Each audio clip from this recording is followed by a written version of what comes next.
नमस्ते, स्वागत करते हैं फिर से एक नए वीडियो में। तो आज के वीडियो में हम बात करेंगे पंचायत चुनाव 2026 में जो बिहार में होने वाली पंचायत चुनाव उसके लिए एक नोटिस जारी किया गया पंचायती राज विभाग द्वारा।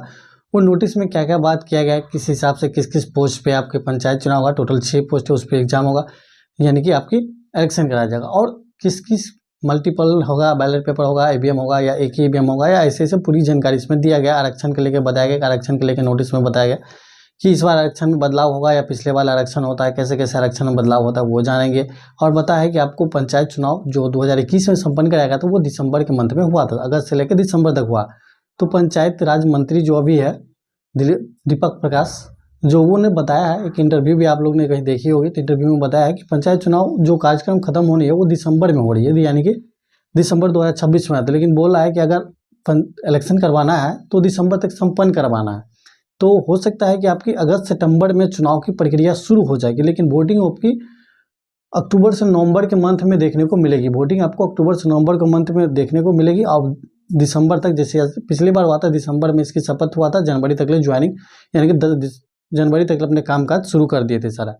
अब ये 5 साल जो पीरियड है वो आपको दिसंबर में पूरा हो रहा है, दिसंबर 2026 में पूरा हो रहा है। लेकिन जबकि इलेक्शन की बात है तो इलेक्शन बात छिड़ चुकी है। आरक्षण के लेकर सारा बता दें कि कब आरक्षण आएगी, कौन किस पंचायत में, यानी कि मुखिया के लिए क्या आरक्षण रहेगी, महिला रहेगी कि SC/ST रहेगी, OBC रहेगी, सरपंच के लिए, पंच के लिए, वो सारा जानकारी इसमें बताया गया। ईवीएम है वो सारा जानकारी, ईवीएम मल्टीपल ईवीएम होगी, एक ईवीएम लगाएगी, एक से ज़्यादा ईवीएम लगाएगी, वो सारा जानकारी आया है नोटिस में। नोटिस के माध्यम से बताऊँगा। आरक्षण भी चेंज होगा इस बार, वो भी जानकारी बताया गया। तो आइए नोटिस के माध्यम से सारा जानकारी समझते हैं, जानते, फिर आगे की जो भी अपडेट होगी सारे आपको। पंचायती राज विभाग का ये ऑफिशियल ट्विटर हैंडल अकाउंट है, जो कुछ दिन पहले इस पर पोस्ट आया था, जो कि आप यहाँ देख सकते हैं पंचायती राज विभाग का, कि पंचायत आम चुनाव 2026 के लिए संबंधित महत्वपूर्ण सूचना है जो कि दिया गया है। तो वो सूचना के बारे में ये नोटिस में सारा जानकारी है। इस नोटिस को मैं आपको अच्छे से रीड करके दिखाऊंगा, पूरा चीज़ इसमें लाइन बाय लाइन पढ़ेंगे और समझेंगे क्या इसमें दिया गया है, क्या इसमें बताया गया है। तो देखिए, पंचायत आम निर्वाचन 2026 के संदर्भ में सूचित किया जाता है कि प्रायः ऐसा देखा जा रहा है कि सोशल मीडिया के माध्यम से पंचायत आम निर्वाचन 2026 का अवधि का ग्राम पंचायत, ग्राम कचहरी, विभिन्न पदों का आरक्षण संबंधित भ्रम की स्थिति उत्पन्न किया जा रहा है। उसके उपयुक्त में बताया गया क्या क्या कुछ पॉइंट है। देखिए, पहला पॉइंट है कार्यकाल की समाप्ति से पूर्व ग्राम पंचायत, यानी कि ग्राम पंचायत का आम निर्वाचन, यानी कि कार्यकाल से पहले, यानी कि विगत पंचायत आम चुनाव 2021 के अगस्त से दिसंबर महीने में 2021 में संपन्न कराते हुए निर्वाचित प्रतिनिधि का शपथ दिसंबर के अंतिम हफ्ता में या जनवरी 2022 के प्रथम हफ्ता तक संपन्न हुआ था, जिसके आगामी पंचायत आम चुनाव निर्वाचन 2026 के कार्यकाल समाप्ति यानी कि दिसंबर 2026 के पूर्व ससमय संपन्न कराया जाएगा। यानी कि 2026 के क्या है, दिसंबर से पहले इसकी संपन्न कराया जाएगा आम चुनाव। और आगे की पॉइंट में बताया गया मल्टी पोस्ट ईवीएम से आगामी पंचायत का आम चुनाव, यानी कि मल्टीपल ईवीएम से आम चुनाव, पंचायत चुनाव होने वाले। यही आगामी पंचायत चुनाव में आम निर्वाचन 2026 में सभी पद, जैसे कि पद है आपको देख सकते हैं, ग्राम पंचायत सदस्य, मुखिया, पंचायत समिति सदस्य, जिला परिषद, ग्राम कचहरी सरपंच एवं पंच निर्वाचन हेतु मल्टी पोस्ट ईवीएम से संपन्न कराने हेतु राज्य सरकार द्वारा निर्गत निर्णय लिया गया। यानी कि मल्टीपल ईवीएम से आपकी आम चुनाव होगी और एक कंट्रोल एक होगा, यहाँ पे एक कंट्रोल होगा, बाकी आप सारे पद के लेके वोटिंग कर सकते हैं, इसमें ये बताया गया। बाकी आगामी निर्वाचन में पूर्व ग्राम पंचायत और ग्राम कचहरी के दोनों पदों का आरक्षण होगा। अब देखिए, बिहार पंचायत अधिनियम 2026 के धारा 13, 38, 65 और 91 के तहत क्रमशः ग्राम पंचायत मुखिया सदस्य, पंचायत समिति सदस्य, इसके बाद जिला परिषद सदस्य, ग्राम कचहरी और पंच पदों के आरक्षण के लिए कार्य संपन्न कराने की प्रावधान है। यानी कि इसके लेके आरक्षण भी होगा, उसका भी प्रावधान है, इस बार होगा।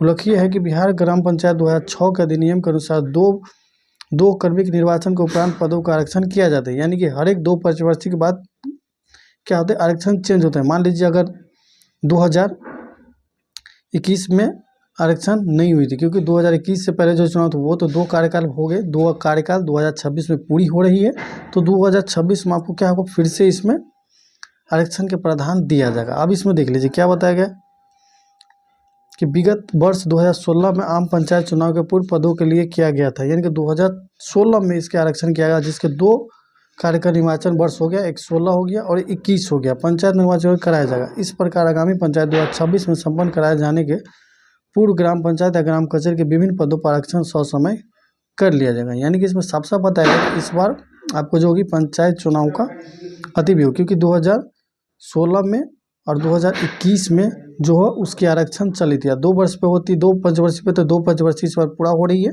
तो 26 में नई आरक्षण कोटा आएगी, किस पद के लिए कौन कैसा आरक्षण दे रहा है वो इस बार जारी हो जाएगा। और मल्टीपल ईवीएम पे इस बार चुनाव होगा, वो तो इस बार 2 नया चीज़ है। बाकी जब भी आरक्षण के लेके कोई अपडेट आएगी आपको वीडियो के माध्यम से बता देंगे। बाकी की चीज़ आइए बोर्ड पे समझते हैं। तो नोटिस में आपने साफ साफ देख लिया कि 2021 के दिसंबर में इलेक्शन पिछले बार कंप्लीट हुई थी, पिछले पंचवर्षीय में। इस पंचवर्षीय में जो इलेक्शन होगी आपको नवंबर से दिसंबर मंथ में समझिए आपकी इलेक्शन कंप्लीट हो जाएगी, दिसंबर तक कंप्लीट हो जाएगी 26 तक, यानी कि समझिए ना अक्टूबर से नामांकन शुरू हो जाएगी, प्रचार प्रचार शुरू हो जाएगी। 6 पद पर होती है, यानी कि पंचायत समिति होती है, मुखिया होती है, पंच होती है, सरपंच होती है, जिला परिषद होती है और एक प्रमुख यानी कि पंच सरपंच का होता है। यानी कि टोटल ये 6 पद पे ये इलेक्शन होती है। और 6 पद के बताया जा रहा है कि नोटिस के माध्यम से मल्टीपल ईवीएम होगी, यानी कि एक ही ईवीएम में ऐसा फंक्शन लाया जाएगा कि 6 पोस्ट के एक ही बार में जो यानी कि एक ही कंट्रोल होंगे, बाकी सब जाके वोट कर सकते हैं वहाँ, एक ही टाइम में सारा हो जाएगा। और एक जिला परिषद का भी वोटिंग होती है। अब रहेगी इसकी आरक्षण के बाद कि आरक्षण के लेके आपको इस बार बदलाव होगी, यानी कि पिछले बार जो कोटा था इस बार वो कोटा नहीं रहेगी, कोटा इस बार चेंज होगी। ये आपको 3-4 महीना पहले देखने को मिलेगी, यानी कि मानिए जनवरी के बाद मार्च अप्रैल में आपको आरक्षण की कोटा देखने को मिलेगी कि किस पंचायत में कौन कौन से आरक्षण दिया गया, SC/ST का सीट दिया गया, कि OBC जनरल का सीट दिया गया, कि महिला का सीट दिया गया। वो आपको मार्च से अप्रैल के महीने में, यानी कि होली के बाद आपको ये आरक्षण वाली जो क्लियर है वो क्लियर हो जाएगी। इसके बाद शैक्षिक योग्यता को लेकर बताया गया है कि आप इस बार सोच रहे हैं कि पंचायत चुनाव में मिनिमम क्वालिफिकेशन दिया जाए, क्योंकि आपको पहले पता है कि जो पंचायत चुनाव में कोई क्वालिफिकेशन जो नहीं, आप अनपढ़ है तो भी आप इलेक्शन लड़ सकते हैं, आप लड़ सकते हैं। लेकिन अब है कि सरपंच के लिए, मुखिया के लिए, जिला परिषद के लिए, वार्ड सदस्य के लिए, वार्ड पंच के लिए, इस सब के लिए क्या होगा, एक मिनिमम क्वालिफिकेशन तय करने का सोच रहा है। अभी कंफर्म नहीं है, आपको मैं बता दूं, अभी कंफर्म नहीं किया गया। अभी सोचा जा रहा है कि छोटे छोटे पोस्ट के लेके कुछ कुछ मिनिमम क्वालिफिकेशन, चाहे 8वीं पास हो, चाहे 10वीं हो, चाहे 12वीं हो, ग्रेजुएशन हो, यानी किस पोस्ट पे क्या लगेगी वो जानकारी जब निकल के आएगी आपको, मार्च अप्रैल के महीने निकल के आएगी, तो आपको मैं वीडियो बना के सारी जानकारी बता दूंगा। बाकी आप किसी भी पद के लेके चुनाव लड़ना चाहते हैं तो उसके लेके डिटेल वीडियो मैंने हर एक पद के लिए बनाया है, जो प्लेलिस्ट में हमें वीडियो सारा अपलोड है, चैनल पर जाकर देख सकते हैं। चाहे मुखिया बनने के लिए क्या क्या योग्यता, क्या दस्तावेज होती चाहिए, क्या क्या क्वालिफिकेशन होनी चाहिए, जो अभी तक चल रही है उसके माध्यम से मैंने पूरा डिटेल जानकारी बताया चैनल पर, सारा वीडियो अवेलेबल है, जाकर देख सकते हैं। बाकी आप चाहते हैं किसी और टॉपिक पे हम वीडियो बना दें तो कमेंट जरूर कर दिया, मैं उस टॉपिक पे सोचूंगा और विचार करके अच्छा से वीडियो बना के जरूर आपको बताऊँगा। बाकी पंचायत आम चुनाव में आपका क्या दिलचस्पी रहती है, आप किसी पंचायत में इलेक्शन लड़ना चाहते हैं, किस पोस्ट पर लड़ना चाहते हैं, वो आप कमेंट सेक्शन में कमेंट जरूर करिएगा। क्योंकि अब तो दीपक प्रकाश जी है जो पंचायती राज विभाग उसको दिया गया, वो भी बताया कि पंचायत में कम से कम युवाओं को आना चाहिए, जो 25 साल 22 साल 23 साल 25 साल के जो युवा है वो आए तो ज़्यादा इंटरेस्ट हो, क्योंकि युवा है, ज़्यादा विजन है, काम अच्छे से करेंगे, बेहतर करेंगे, टेक्नोलॉजी ज़्यादा यूज करेंगे, क्योंकि अब AI का ज़माना आ गया है तो हर चीज़ डेवलप होनी चाहिए, बेहतर होनी चाहिए। तो युवा कुछ ज़्यादा सोचते हैं, कुछ ब्राइट सोचते हैं, कुछ आगे के लिए सोचते हैं, कुछ बढ़िया करते हैं, क्योंकि उसमें अलग ही एक्टिविटी होती है करने की, और जो पहले से लड़ रहे हैं उसके पास अनुभव अलग है, तो वो अनुभव के हिसाब से काम करते हैं। बाकी आपको क्या विचार है, पंचायत चुनाव आप लड़ रहे हैं कि नहीं लड़ रहे, कमेंट सेक्शन में प्यारा सा कमेंट जरूर करिए, आप अपने पंचायत का नाम जरूर कमेंट कीजिएगा। बाकी वीडियो पसंद आए तो लाइक शेयर जरूर करें, चैनल पर आप नए हैं तो चैनल को सब्सक्राइब करके साथ ही बेल आइकन जरूर प्रेस कर लीजिएगा। इससे जुड़ी कोई भी जानकारी आपको चाहिए तो कमेंट जरूर कर लीजिएगा। मिलेंगे नेक्स्ट वीडियो में, धन्यवाद, जय हिंद।